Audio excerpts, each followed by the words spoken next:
Good evening, visitors. Welcome to the Australian War Memorial's last post ceremony.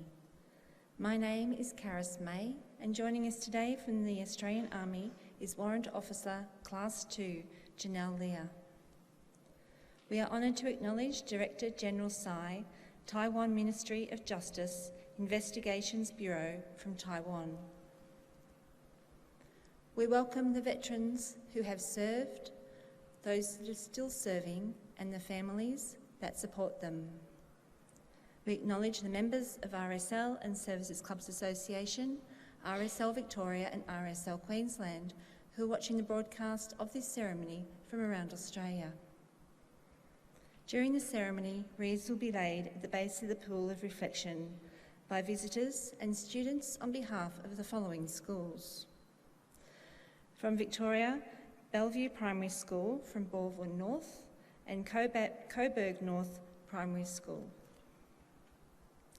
To commence this evening's ceremony, I invite you all stand and join in singing the National Anthem.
Thank you, boys and girls. You may now be seated.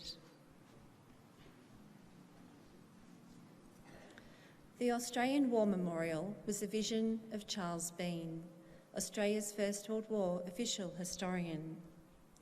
Bean landed with the Australian troops on Gallipoli and stayed with them at the front through to the end of the war.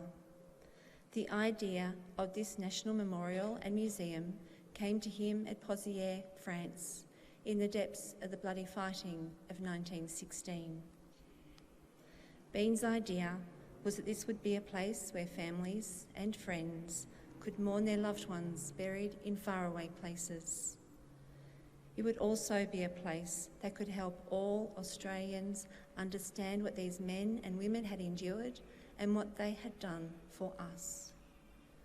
Bean's vision, to which we remain true, is best expressed as inscribed at the entrance to the memorial's galleries. Here is their spirit, in the heart of the land they loved, and here we guard the record which they themselves made. Tonight, we will read the story behind just one of those on the Roll of Honour, which lists the more than 102,000 men and women who have given their lives for us in war and other operations for over more than a century. But first, we present a lament, Flowers of the Forest. Wreaths and floral tributes will now be laid at the base of the pool of reflection.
Today we remember and pay tribute to Private Charles Cameron. Popularly known as Charlie, Charles Edwin Cameron was born in Deniliquin, New South Wales, to Alexander and Margaret Cameron in 1883.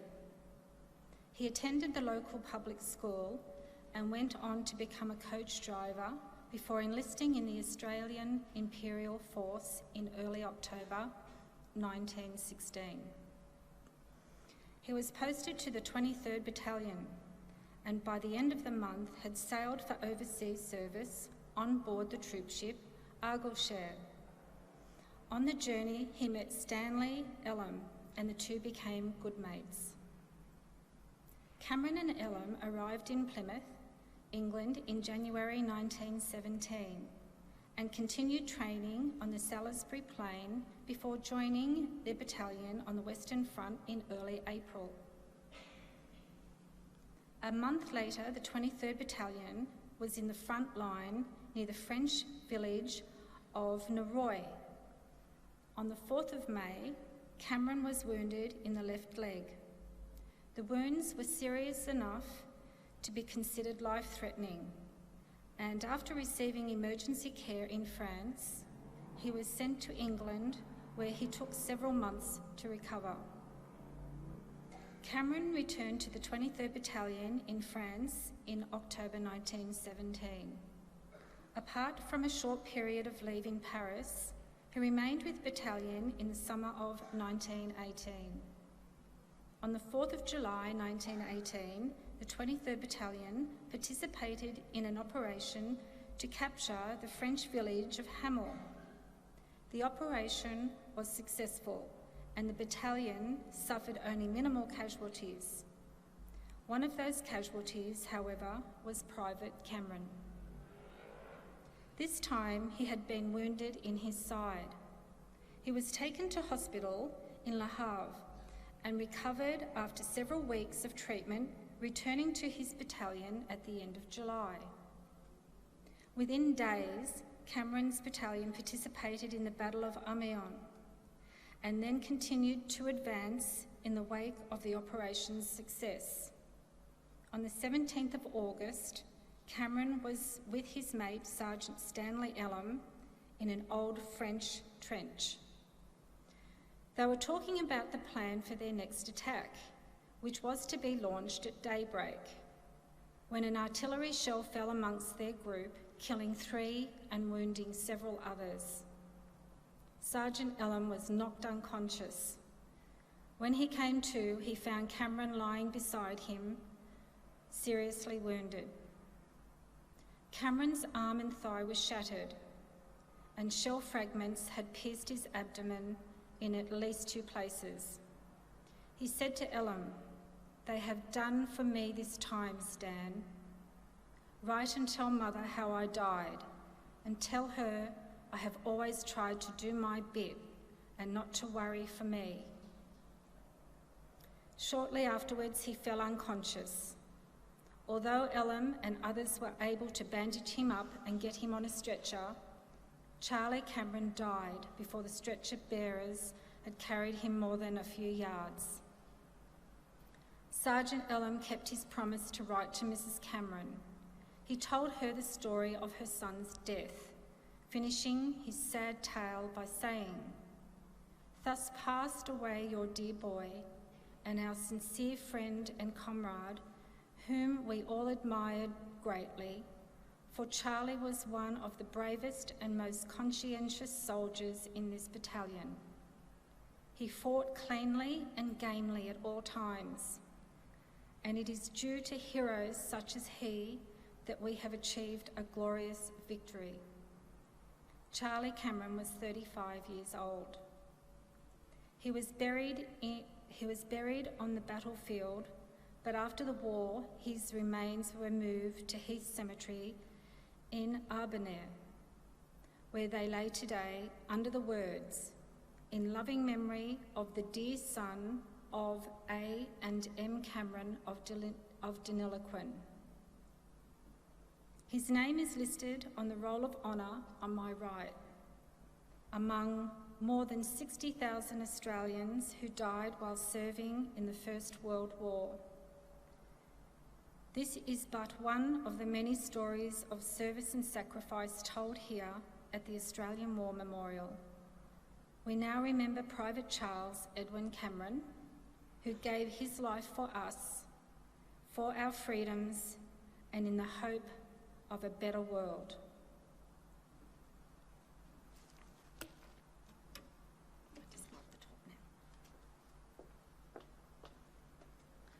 Boys and girls, could you please stand for the ode and last post?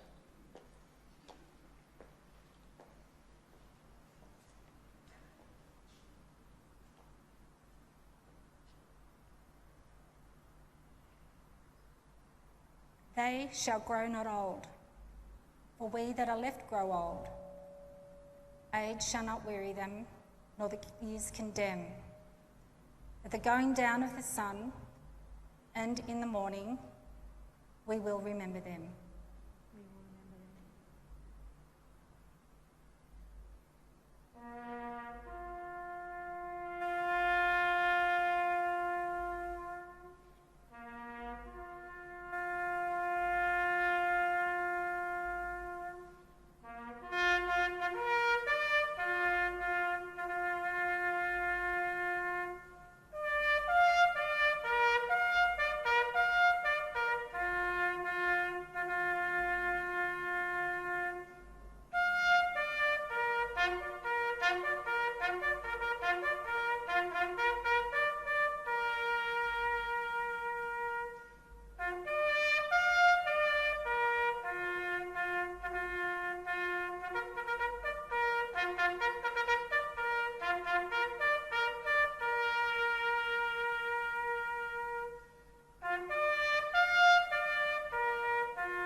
Lest we forget. Lest we forget.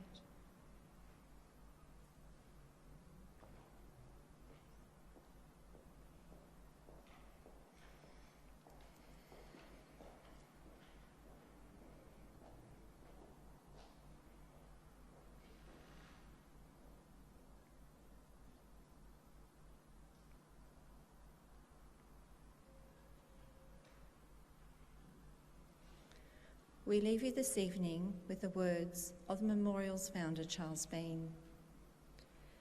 Many a man lying out there at Poziere or in the low scrub at Gallipoli, with his poor tired senses barely working through the fever of his brain, has thought in his last moments, well, it's over.